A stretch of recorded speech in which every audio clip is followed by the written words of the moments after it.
There's three schools of thought on lying. One is you should never lie. Positive thing. Never lie.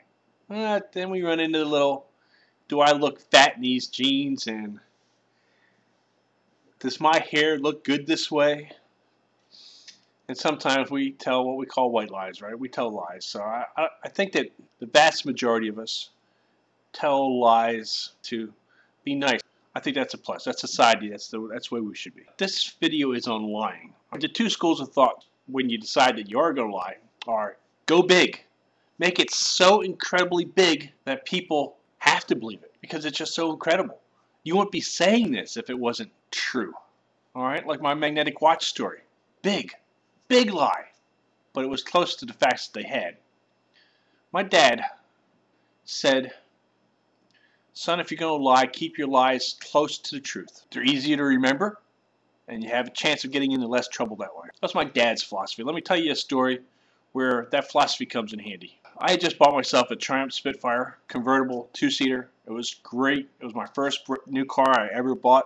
The very first night I had this car, the very first night, the clutch goes pow, shatters in a million pieces.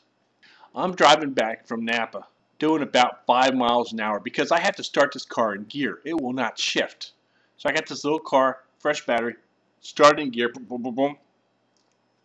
The car goes. I'm driving about 5 miles an hour on the side of the road. Cop pulls me over. I said, oh, don't pull me over because I don't know if I'm going to be able to get this thing going again. So I explained the situation to him. He goes, well, you know, if you get up to a certain speed, you can do what they call speed shifting. You just pop it in the next gear. So I tried it. Sure enough, when I got up to where I should put it in second gear, I popped it right in the second gear without a clutch. Worked great. Popped it in third gear. Worked great. Now downshifting, I didn't even try. Well, I wasn't even going to try to do that. And once I got it in third gear, I had this little electronic overdrive. So I could flip it to fourth gear electronically. I made it home that night. Took it back to have the warranty service provided on it, and they said, yeah, they've never seen anything like it. There's no way I could have done it. Made me feel better. They replaced the clutch. Everything was fine.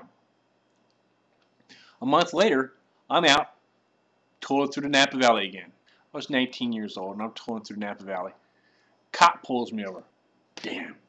I was speeding. I knew I was speeding. I was exceeding the speed limits imposed on that roadway.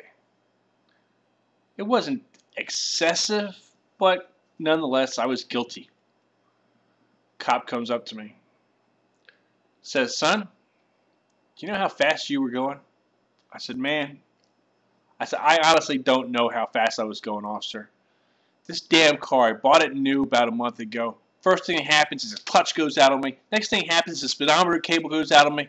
This thing is just driving me apeshit. So the cop goes back, talks to his partner.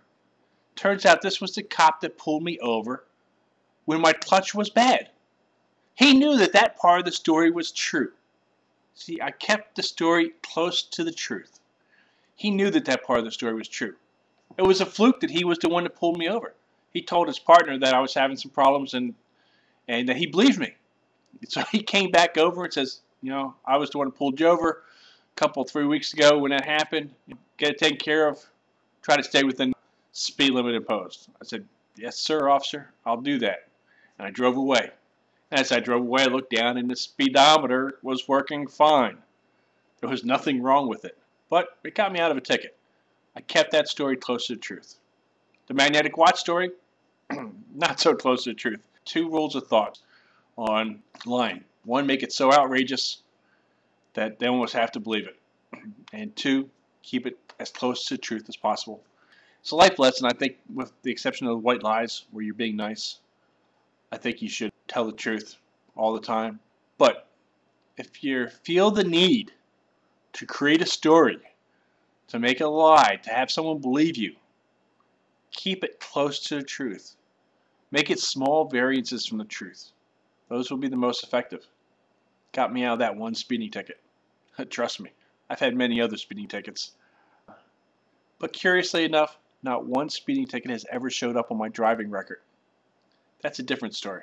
A story that most of y'all can't recreate. But it's the truth.